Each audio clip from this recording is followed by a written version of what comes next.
예, 2023학년도 수능 완성. 현대산문 8개입니다. 수능 완성에 있는 모든 현대산문을 모은 겁니다. 현대소설, 현대수필 시나리오 같은 것도 싹 다 모은 거죠. 타인해방, 국제시장, 북망 어쩌고, 영월행 일기, 개구리, 유자소전, 그죠? 유자소전? 포대령, 시내가에서 한번 봅시다, 그죠? 수필인데. 전반적인 지문은 똑같이 안 나오겠죠. 그러니까 그냥 연계되어 나온다면은 전반적인 스토리, 줄거리, 전체 줄거리를 알게 되면 도움 될 거니까, 전체 줄거리 위주로 가겠습니다. 그죠? 1번 최인호 타인의 방 한번 봅시다. 이제 1971년에 발표된 단편 소설로서 소통하지 못하는 현대인의 소외감, 타인의 방이니까 소외감이 느껴지죠. 환상적인 공간에서 벌어지는 사건을 통해 형상화한 작품이다. 그 소외감을 형상화했다. 그렇죠? 특히 폐쇄적 공간에서 활성화된 사물들의 형태를 통해 부조리한 현실을 감각적으로 형상화한다. 이상한 소설이, 그죠? 이건 어떤 사물들을 바탕으로 이런 걸 표현을 했다. 뭔가 부조리한 걸 현실을 표현했다. 사물들에 대한 이러한 인식은 안해와 불화를 겪는, 그죠? 인물의 내면과 연계됨으로써 인물의 내면에 내재한 삶에 대한 어떤 비극적 인식을 드러낸다. 그죠? 인간관계에 고립된 현대인의 소외의식, 그죠? 뭔가 소외된 느낌, 고립되어 있는 어떤 소외의식을 이렇게 나타낸다. 그죠? 봅시다. 전체적인 줄거리 어떤 내용인가. 이렇게 크게 볼까요? 출장을 마치고 그는 나가 아니고 그네요. 그죠?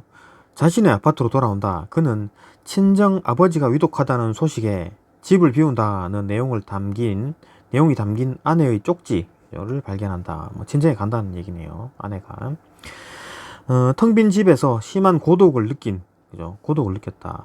그는 자신이 출장에서 돌아온 시기가 예전과 다른 날짜임에도 쪽지가 원래의 날짜에 근거해서 쓰여졌다는 사실을 상기하며 아내가 거짓말을 하고 있을지 모른다는 의심을 품게 된다. 그러니까 출장보다 일찍 왔는데, 그죠? 출장 예정보다 일찍 왔는데도 불구하고 날짜가 좀 이상하다, 그죠?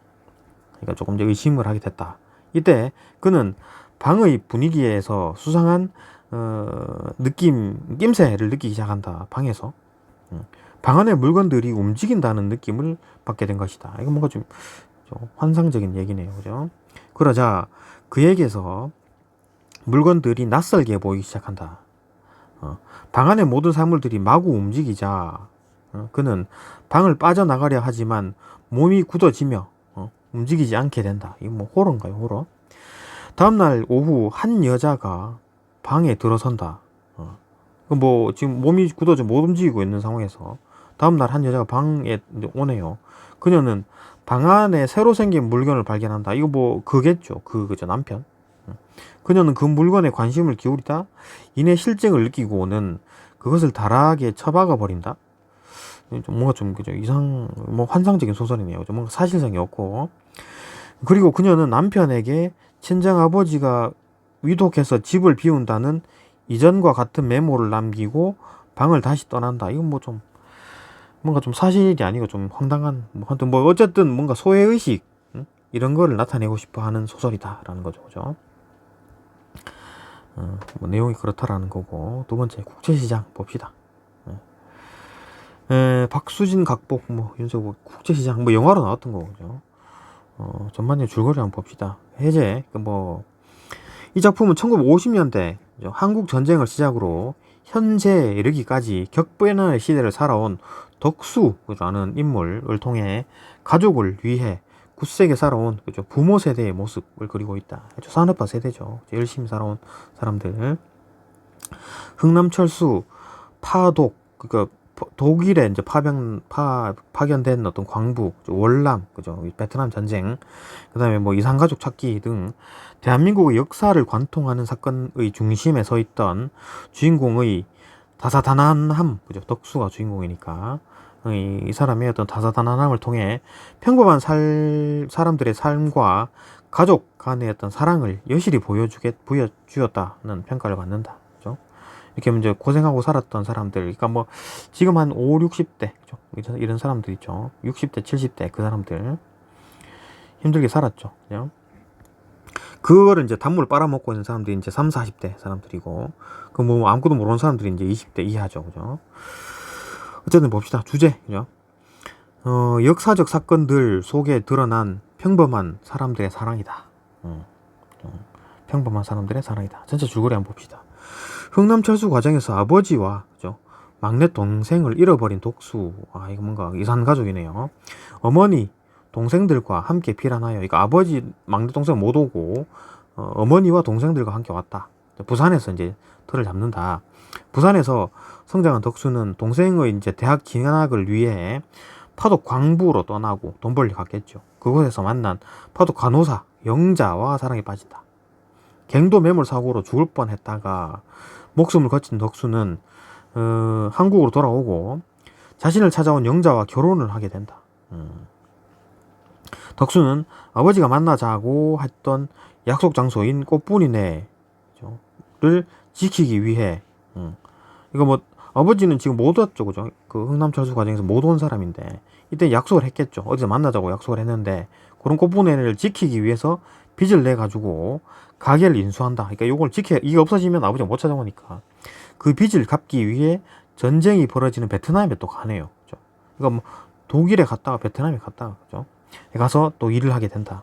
이 과정에서 총에 맞아 부상을 당하면서 한국으로 또 다시 돌아온다.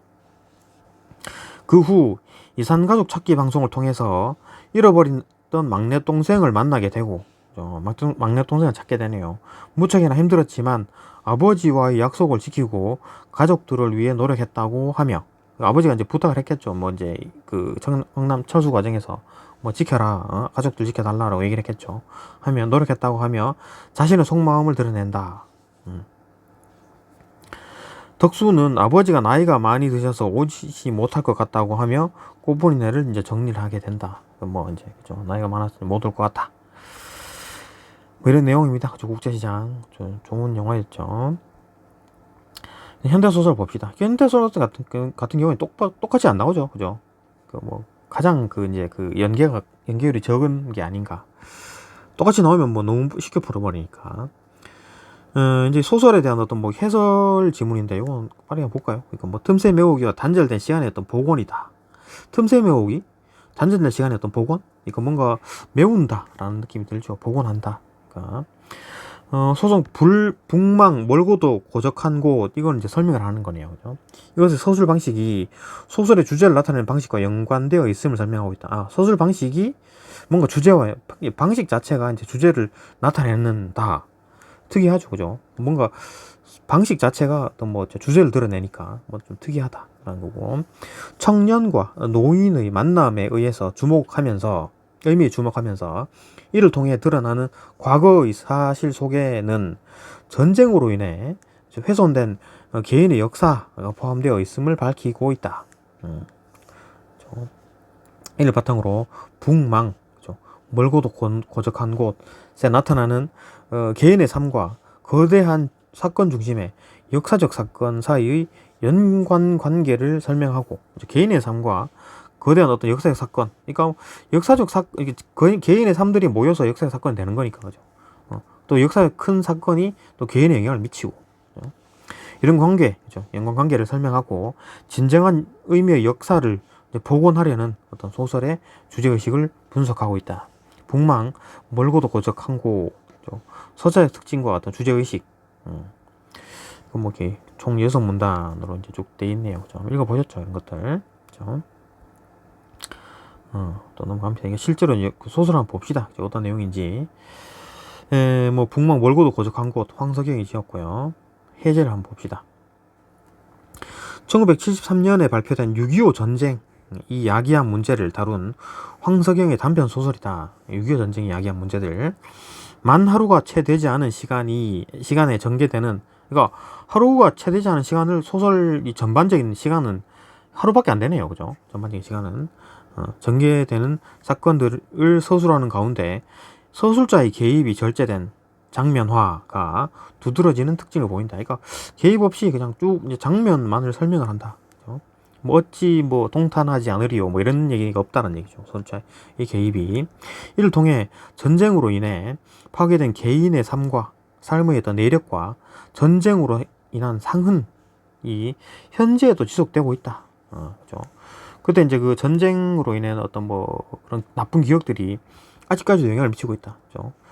주제 뭐 전쟁으로 인해 훼손된 개별적인 삶의 어떤 한이다. 그죠. 이거 뭐 전쟁 치고 나면 후유증들이 계속 남아 있죠. 뭐 내가 뭐 사람을 죽였든 아니면 뭐 우리 가족이 죽었든 그죠. 어쨌든 그죠. 뭐 죽음에 관련되는 거니까 기억이 상처가 오래 남는다. 한 청년이 전체적으로 한번 봅시다. 한 청년이 어머니의 유골을 메고 어머니가 돌아가셨네. 까막골에 있는 배만성 노인을 찾아온다. 청년은 이 배노인에게 어머니의 유언인 합장의 뜻을 전한다. 어머니가 이제 이렇게 해달라고 얘기를 했겠죠. 배노인에 찾아가서 합장을 위해 청년 아버지도 이제 이미 돌아가셨네요. 를 이장하는 배노인은 배노인이 요거 이제 이장하는 사람이네요. 합장 이거 아버지가 먼저 돌아가셨잖아요. 그러면 이제 어머니가 이제 그 돌아가시면 같이 좀 묻어달라. 그게 합장이겠죠, 그죠? 이거 이장하는 배노인이고 요걸 이장하는 사람이네요. 묘를 이장하는 사람. 청년에게 청년의 아버지 어머니의 삶의 내력을 이야기한다. 이거 배노인이 이걸 뭐 청년 아버지 어머니의 어떤 삶을 알고 있는 모양이네요, 그죠? 내력을. 부모의 삶을 제대로 알지 못했던 청년은 배노인을 통해 아버지와 어머니의 사이에 어떤 사랑, 배노인이 이걸 알고 있으니까 전쟁을 야기한 이념의 대립으로 인해 이제 뭐 희생된 아버지의 죽음, 이게 전쟁통으로 아버지가 돌아가셨네요. 합장을 마치며 이제 같이 묻어드린 거죠. 배노인은 청년에게 산사태로 비스듬히 잘려나간 산의 모습을 바라보면서 한의 빛깔을 말해준다. 뭐 이게 좀 이제 시간은 뭐 아주 짧은 시간인데, 그죠?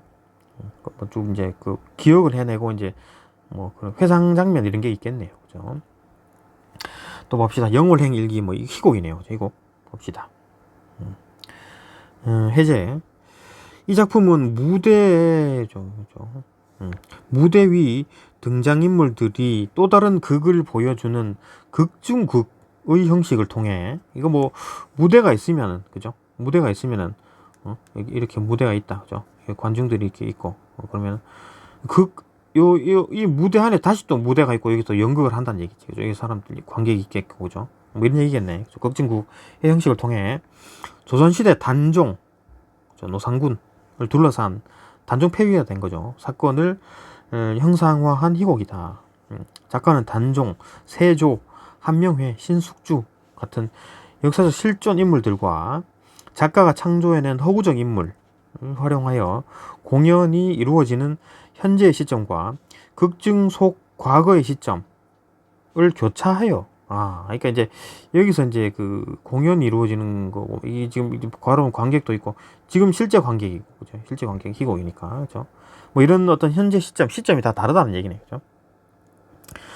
시점을 교차하여 제시함으로써 역사는 순환하는 것이며, 그러니까 뭐 옛날의 일들이 또 다시 현재에 또 일어나는 거니까 뭔가 좀 반복된다, 순환한다. 과거를 통해 현재의 삶을 돌아볼 수 있다는 점을 부각하고 있다. 그래서 역사 공부를 하는 거니까.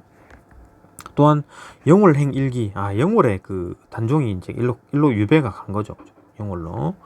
영월행 일기와 해산지록과 같은 소재도 모두 허구적으로 만들어낸 것인데, 같은 소재, 이런 소재들은 전부 다 이제 허구다. 이러한 점도, 역사적 사실의 허구적 상상력을 보탬으로써 500년 전의 과거와 현재의 연속성을 확보하는 효과를 거두고 있다. 그러니까 이제 이런 역사적 사실에다가 이제 지금 현재의 어떤 상상력을 보탄 거죠. 더해가지고 이제 이걸 만들어냈으니까 연속성이 있다. 그리고 이 작품의 중심 사건은 조당전과 김시향이 각각 신숙주의 하인과 한명회의 이호정이 되어 세 차례 영월을 다녀오는 것인데, 이 사건에서 이제 살펴본 단종의 표정을 통해 인간이 가진 자유에 대한 갈망을 생생하게 드러내고 있다. 이거 막 뭔가 자유롭고 싶어 한다. 그게 이제 뭐 좌절이 되고, 그죠? 단종이 폐위가 되고, 나중에 사형을 받아 죽지요. 죽나요? 그죠? 죽죠. 진정한 자유에 대한 어떤 갈망과 어떤 좌절, 그죠? 단종 폐위. 자, 전체 줄거리 한번 봅시다. 조당전은 인사동 단골 서점, 이게 현재 시점이네요. 그래서 김시향으로부터 영울행 일기를 구입하고, 이거는 뭐 허구라 그랬죠. 를 구입하고 고서적 연구 동호회 회원들과 영울행 일기의 진위 여부를 살핀다. 연구 동호회가 있어가지고 진짜인지 가짜인지를 뭐 토론을 했네요. 김시향은 남편의 성화에 못 이겨 조당전에게 영월의 일기를 다시 돌려줄 것을 요구. 그러니까 이 사람이 팔았는데, 이 사람이 서점 주인이죠. 이제 팔았는데 다시 돌려달라라고 얘기를 했네요. 조당전이 샀죠. 영월행 일기를 돌려주는 조건으로 책 내용에 대한 역할놀이를 할 것을 제안한다. 이거 역할놀이 해달라라고 얘기해. 돌려줄 테니까 역할놀이 해달라. 당나귀 모형을 타고 조당전과 김시향은 자연스럽게 과거 시점으로 들어가는데, 과거 시점으로 들어갔다. 조당전은 신숙주의 하인으로, 김시향은 한 명의 여종으로 영월에 있는 무표정한 소년 형상과 대면한다. 무표정한 소년 형상이 뭐 단종이겠죠. 이들의 첫 번째 영월행에서는 노산군이 무표정한 노산군 단종이죠. 무표정한 얼굴을 두 번째 영월에서는 노산군의 슬픈 표정을 짓는데, 이에 대해 한명회는 노산군의 슬픈 표정을 반역죄로 다스리리라 하고, 신숙주는 제왕의 위엄을 지키며 슬픈 표정을 위로하라고 한다.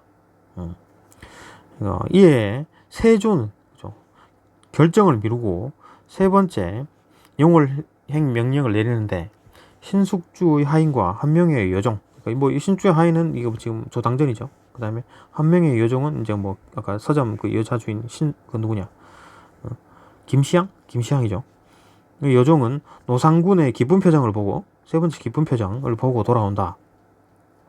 이에 세조는 노상군의 웃는 얼굴을 견딜 수가 없어 노상군에게 사액을 내린다.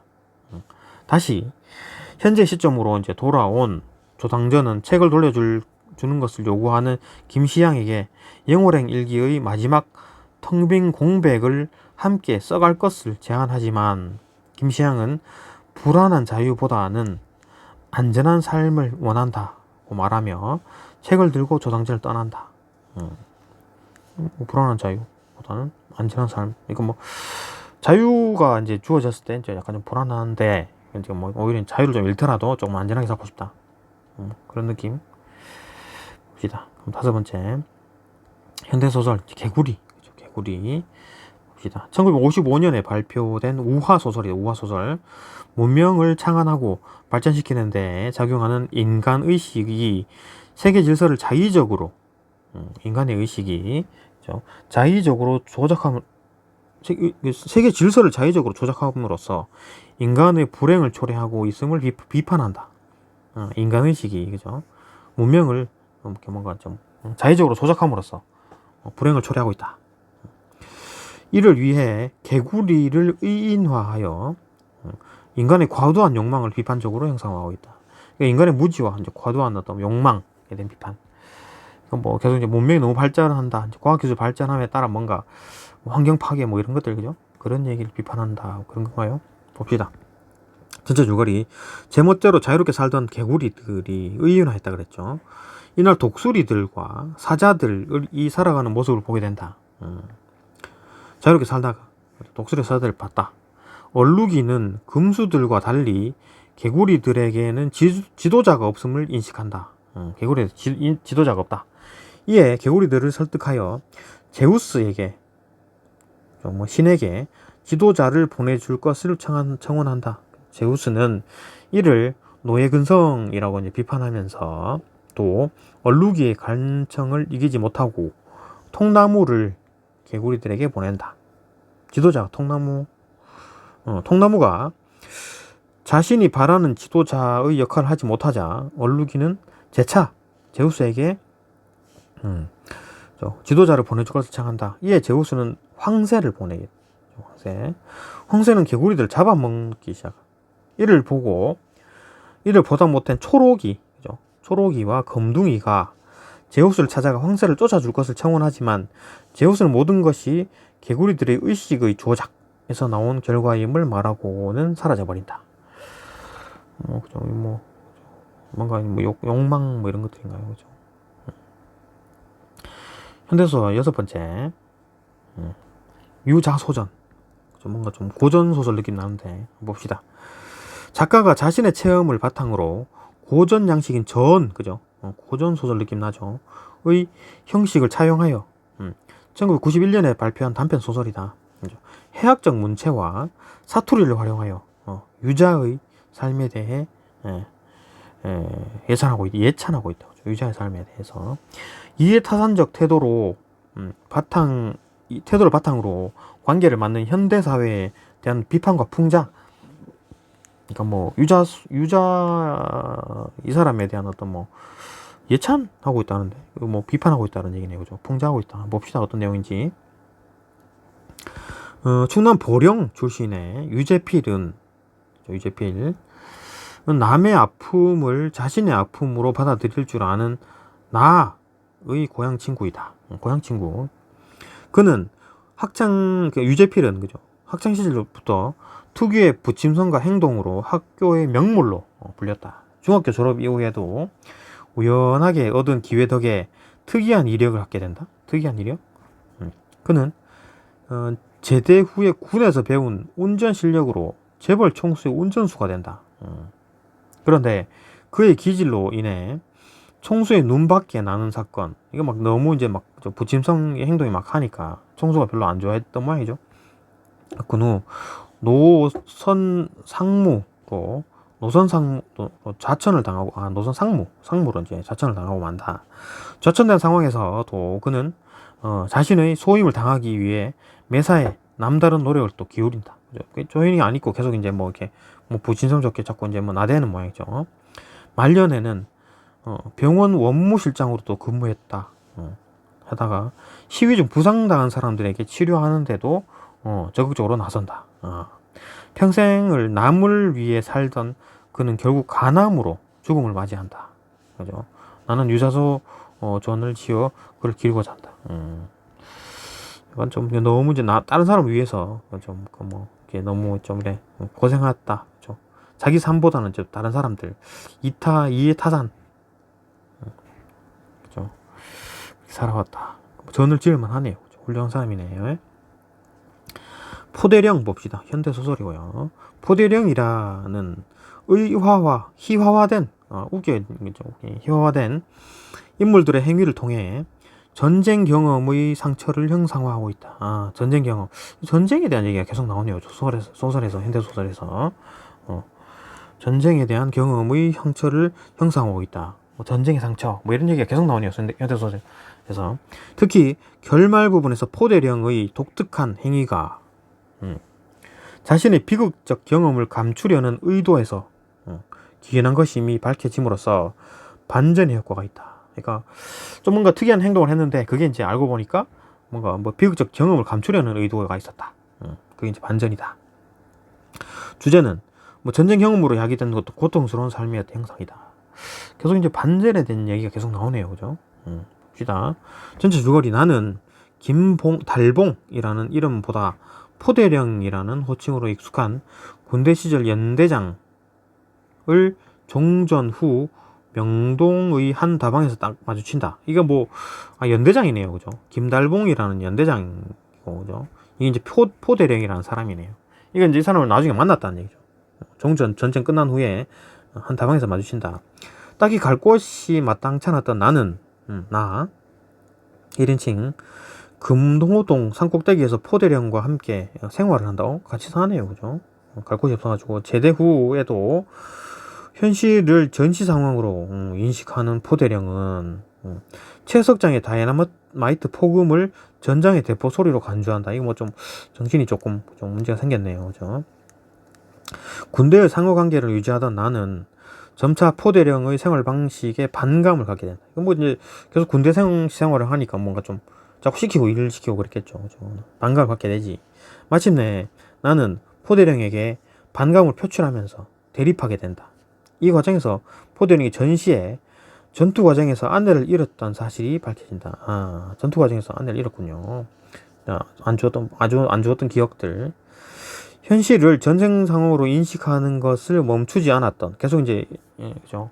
인식을, 현실 상황부터 전쟁 끝난데도 불구하고 계속 전쟁이라고 생각하고 있던 포대령은 채석장 다이너마이트 포금을 적의 공격으로 간주하고 이를 저지하기 위해서, 채석장을 향해 달려가다가 목숨 죽네요. 그죠. 나는 죽어가는 포대령을 부여안고 그의 죽음을 전사로 인정하며 그를 안심시킨다. 그러니까 전사라고 이제 기억하게 이제 그렇게 이제 안심을 시켰다. 그죠? 어차피 죽는데 다 이제 불행이죠. 저런 것들이 다 전쟁으로 인한 불행이다. 그런 거. 현대 수필, 그죠? 시내가에서 봅시다. 박완서, 시내가에서. 이 작품은 도시의 생활을 청산하고 교외로 이사하여 자신을 즐기며 살던, 자연을 즐기며 살던 글쓴이가, 수필이니까, 박완서가 하는 거죠. 폭우를 통해 이제 경험하게 된 일들을 바탕으로 쓴 것이다. 폭우. 환경을 고려하지 않은 마구잡이 개발과 환경 파괴에 대한 얘기. 사람들이 버리는 생활용품이나 쓰레기들이 결국 자연재해로 이어져 사람들이 피해를 준다는 주제의식을 통해 환경보호와 조화로운 삶의 필요성을 역설하고 있다. 주제는 이제 마구잡이 개발과 환경오염 행위로 인해 발생하는 자연재해와 이에 대한 비판. 그러니까 환경론자들에 대한 얘기죠. 그죠? 또 한번 또 반론 같은 경우에는 과학이 또 그만큼 발전하면 또 환경을 또 과학이 해결해 줄지 않을까, 환경오염들을. 그죠? 그런 생각도 있죠. 어쨌든 뭐가 맞을지 모르겠지만 어쨌든 그죠? 세 가지 봅시다. 그런 얘기다. 그죠? 그러니까 환경 파괴, 산업화로 인한 환경 파괴, 그다음에 전쟁, 대체로 그런 내용의 이제 소설들이 쭈루룩 나와 있네요. 그죠? 국제시장, 타인 해방, 소외, 현대 사회에 대한 소외의 문제점. 예, 여기까지 보고 다음 고전으로 넘어가겠습니다.